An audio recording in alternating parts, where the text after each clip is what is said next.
জনাব মোস্তফাল Mamun, principal officer সোনালী bank Miabazar শাখা, এবং আমাদের অত্যন্ত কাছের একজন বড় ভাই।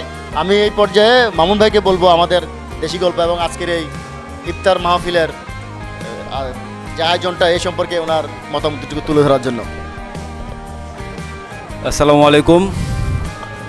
ধন্যবাদ জানাচ্ছি মেডিকো হসপিটালের MD&CO নিপু মজুমদারকে। আরও ধন্যবাদ জানাচ্ছি দেশি গল্প একটা প্রতিষ্ঠান হিসেবে স্বীকৃতি পাওয়ায়। যদি দেশি গল্প একটা প্রতিষ্ঠান না হতো তাহলে একটা পরিবার হতো না। দেশি গল্প একটা প্রতিষ্ঠান, এর মধ্যে যারা পরিবারের সদস্য আছে তারাও প্রতিষ্ঠানের অংশ।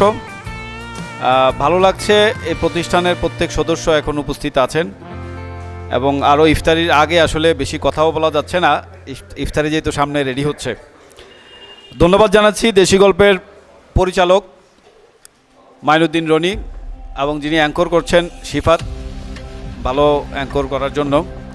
আর যারা যারা আছেন সবাইকে ধন্যবাদ, এবং ইফতারি যেন আমরা ভালোভাবে এনজয় করতে পারি সেই দোয়া কামনা করছি।